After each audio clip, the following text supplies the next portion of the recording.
national stage. I'm joined now by the governor of Louisiana, Bobby Jindal. Welcome back to Meet the Press, Governor. Chuck, thank you for having me. Of course my kids love Iowa. If they know Iowa, they went to the Iowa State Fair. They had a deep-fried candy bar. Who wouldn't love that? There you go. Pander, pander, pander away. Let me start with this. Put up this map here. Just one state in the union has not issued any marriage license since the court ruling on Friday, and it is your state in Louisiana. Even there's been some in Mississippi, in some counties in Mississippi, some in Texas. Can you explain why your state hasn't implemented the law yet? Sure, Chuck. Look, I strongly disagree with the court's ruling. According to Chief Justice Roberts, they weren't even reading. This has nothing to do with the Constitution. But, of course, we're going to comply with the court order. We don't have a choice. Our agencies will comply with the court order. We were in a situation where we actually had it in our state constitution that marriage is between a man and a woman. A local federal judge actually upheld that. It was upheld. We are now waiting for the Fifth Circuit to reverse that ruling. They'll implement the Supreme Court's order. We've got no choice to comply, even though I think this decision was the wrong one. So how quickly do you think you'll end up complying with the law?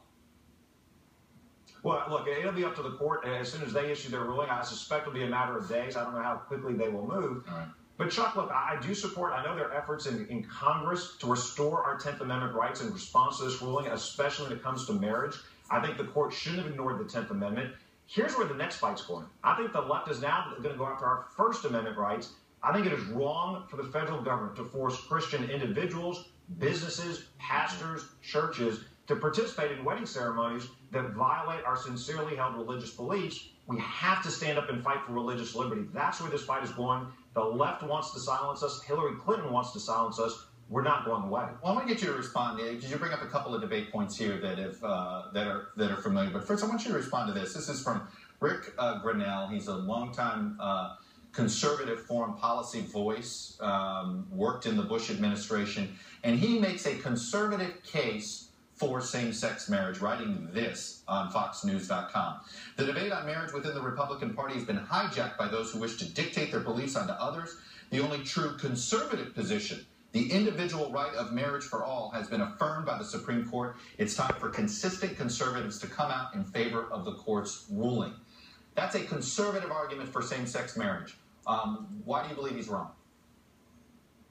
Well, look, I think he's wrong. I think Hillary Clinton, I think President Obama's wrong. Chuck, look, all your viewers know that both the President and Hillary evolved their views because of opinion polls. They can read opinion polls just like the Supreme Court. My view of marriage is based on my Christian faith. No earthly court's decision is going to change that.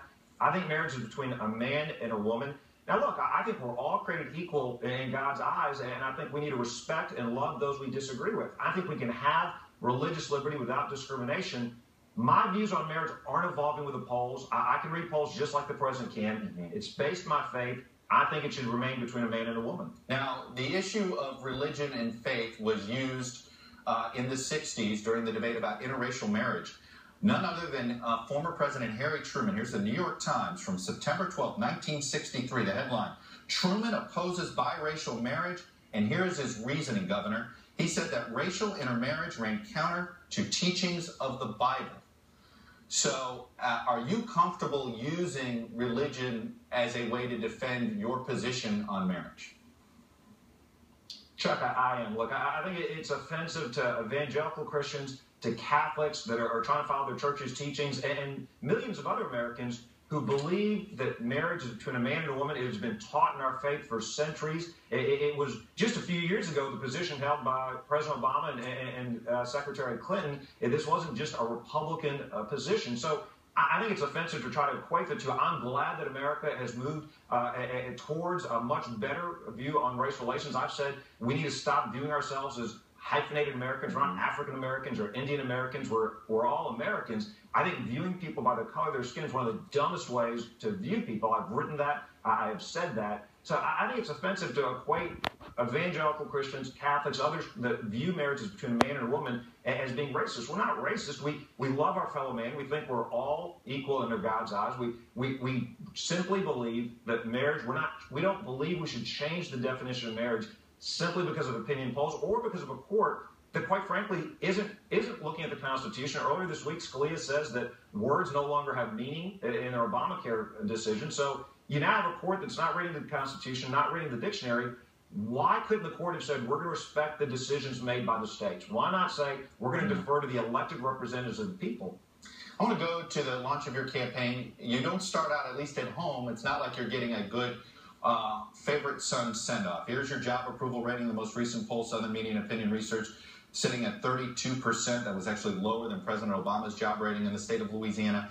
And then I put a summary together of what has been Republican criticism of your tenure as governor. Jennifer Rubin, conservative columnist of the Washington Post, says you suffer from awkward over-eagerness. A Republican state representative, Chris Broadwater, says that he's concerned that your campaign doesn't reflect who you really are. Eric Erickson, an influential movement conservative, wrote this about one of your appearances, that you throw rhetorical bombs simply to get noticed. Ramesh Ponnuru, the National Review, called one of your plans, your health care plan, simply would cause millions to lose coverage. You don't deal with that. Former Republican Governor Buddy Roemer says when it comes to the Baton Rouge that you've gone AWOL. What's happened here? Why do so many Republicans seem concerned, critical of your tenure as governor and of your launch here on the national stage? Well, Chuck, two things. If I were afraid of polls, I never would have been elected in 2 landslide elections, winning a highest percentage in our state's last election for governor. If I were afraid of polls, we wouldn't have privatized our charity hospital system, wouldn't cut our state budget 26%, wouldn't have cut over 30,000 state government bureaucrats, wouldn't have done statewide school choice. Here's the real record. In Louisiana, we've got more people working than ever before, earning a higher income than ever before. We're a top 10 state for private sector job creation. Chuck, when you do that, you're going to make the big government people unhappy. We've upset the apple cart. We've taken on the status quo. We've made big changes. Secondly, I've said in my campaign, I want to run a campaign where we embrace our principles. Establishment Republicans don't want us to do that. Jeb Bush says we've got to be willing to lose the primary in order to win the general election. I strongly disagree with that. Let me translate that for you. What some of those Republicans are saying, what Jeb Bush is saying is we've got to hide who we are. Nonsense. We don't just need to send a Republican to D.C. We need to send somebody who will take on the conventional wisdom. Republicans in D.C. say you cannot repeal Obamacare. That was one of the criticisms that you just read. You cannot shrink the federal government. You cannot balance the budget. Right. You cannot do term limits. Chuck, if we don't do that, we're done. We can own this next century if we actually implement conservative reforms. I'm not running to manage the decline of this great country. I'm running to make real changes in D.C. Well, I'll tell you, your state, according to CNBC, ranks 46 out of 50 in 2015 as a state to do business. How do you take that record to conservative Republicans and say, make me the executive in charge? Chuck, we're a top 10 state for private sector job creation. After 25 years of out-migration, 7 years in a row of in-migration, we actually have more people working and living here in Louisiana than ever before. We have $60 billion, 90,000 jobs coming into our state. We ranked higher in every business ranking that has been done since I've taken governor. We're now at our highest ranking ever. We've turned the state around. When you look at what was going on post-Katrina, many were wondering whether they could come back here. Again, decades of out-migration, we have reversed that. Highest ever per capita state income ranking in our state's history.